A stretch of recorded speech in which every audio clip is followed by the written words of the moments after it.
morning students. Today we have to discuss about a new topic, that is nitrogen fixation. Means you know that composition of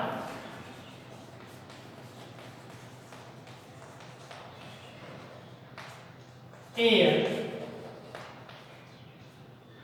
in which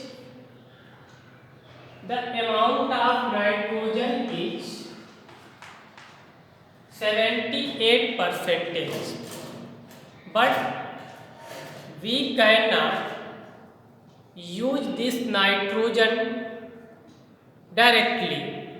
It means there is need of fixation of this atmospheric nitrogen which is present in excess amount in atmosphere.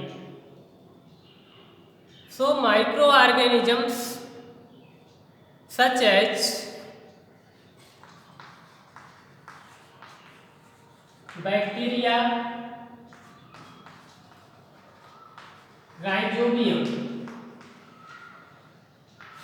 which is found in leguminous roots of leguminous plant, means pulses yielding plant such as pea plant, gram plants, pigeon pea plants, which can fix the atmospheric nitrogen in their compound form. And you know that pulses are the best source of protein, and in protein nitrogen is found. So in this way, with the help of microorganisms such as bacteria, rhizobium, we can get nitrogen in the form of pulses. So in this way, microorganisms also play a very significant role in fixation of atmospheric nitrogen.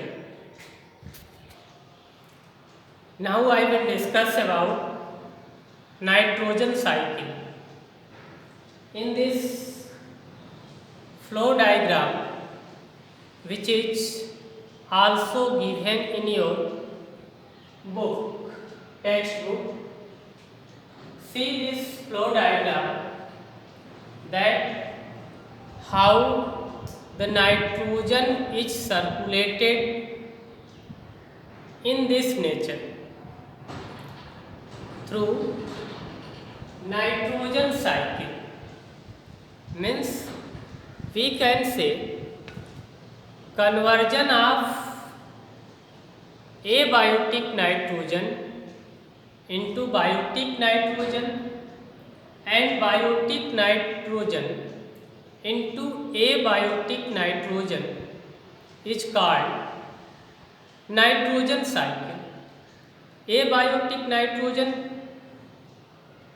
मतलब जो nitrogen soil में, air में या फिर water में present है, because you know air, water and soil are abiotic components of environment, and plants and animals are biotic components of environment.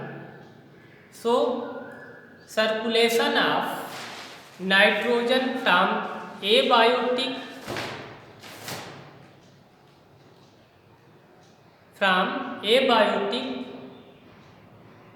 to biotic or from biotic to abiotic is called nitrogen cycle. How the nitrogen cycle takes place in this nature?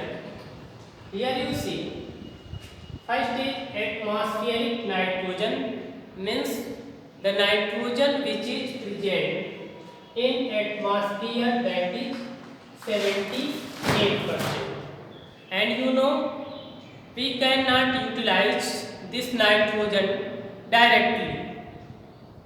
So in first process, nitrogen fixing by bacteria and blue-green algae fix atmospheric nitrogen. तो अभी हमने बताया कि rhizobium and some cyanobacteria which is also called blue-green algae has capacity to fix the atmospheric nitrogen. So when bacteria such as rhizobium and blue-green algae fix the nitrogen, then bacteria in turn fix nitrogen into the nitrogenous compound. अब इसके बाद bacteria क्या करेगा कि next stage में nitrogenous compounds में nitrogen को change कर देगा. मीन्स नाइट्रोजिनस कंपाउंड्स का मतलब नाइट्रेट और नाइट्राइट फॉर्म में चेंज करेगा. अब यहाँ से नाइट्रोजिनस कंपाउंड से compounds of nitrogen in soil. अब नाइट्रेट और नाइट्राइट जो कंपाउंड्स बने वो कहाँ पे आ जाएंगे? सॉइल में आ जाएंगे. अब सॉइल से क्या होगा कि यहाँ पे पॉसिबिलिटी ये है कि अपटेक बाय प्लांट.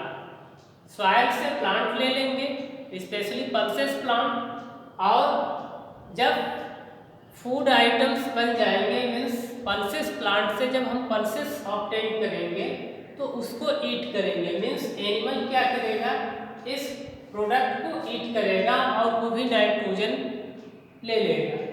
इसके बाद जब डाइजेशन होगा उस फूड आइटम का एनिमल बॉडी में, then after digestion you know that there is formation of two types of material. First is useful material and second is harmful material. So harmful material means waste material which is necessary to excrete from our body, means feces and urine. तो nitrogen waste from the excretion and breath, excretion के through भी आएगा और कुछ organism की जो death हो गई वो भी उसमें भी नाइट्रोजन उनकी बॉडी में है. और फिर क्या वो बैक्टीरिया के थ्रू या फिर डिकम्पोजिशन के थ्रू फिर कंपाउंड्स ऑफ नाइट्रोजन में फिर सॉइल में उसी तरह से चली जाएगी. अब यहाँ से देखिए ये प्रोसेस हो गया. अब सॉइल से फिर क्या bacteria turn the compounds of nitrogen into gaseous nitrogen. और यही बैक्टीरिया क्या करेंगे कि फिर जो कंपाउंड्स नाइट्रेट और नाइट्रेट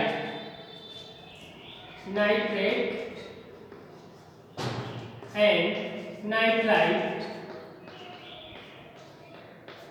बने थे उनको फिर गैसियस नाइट्रोजन में ब्रेक कर दिए और फिर गैसियस नाइट्रोजन कहाँ पे चली गई? एटमॉस्फेयर में in the form of nitrogen gas. अब nitrogen can fix by lightning fixes nitrogen. Means जो थंडर स्टॉर्म और लाइटनिंग होती है ड्यूरिंग रेनी सीजन, तो उससे भी एटमॉस्फेयर की नाइट्रोजन फिक्स हो जाती है. और फिक्स होने के बाद फिर compound of nitrogen means nitrate और नाइट्रेट के फॉर्म में सॉइल में ऐड होगी.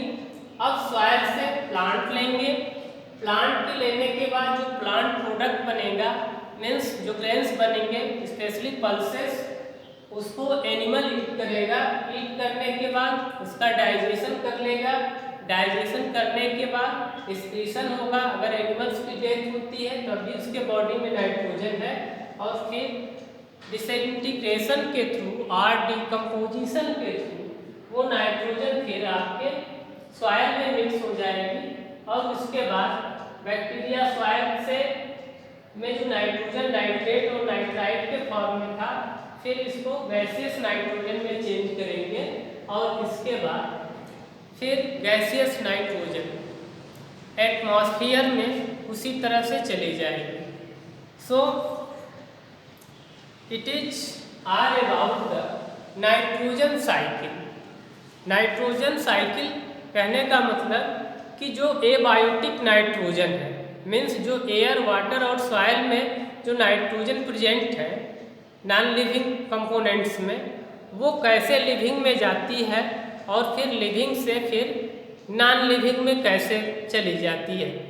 तो it is are about the nitrogen cycle. In nitrogen cycle you have seen that there are different paths of conversion of gaseous nitrogen in their compounds with the help of microorganism, especially bacteria, rhizobium and blue-green algae means cyanobacteria, which help in conversion of atmospheric nitrogen into compounds of nitrogen through different processes.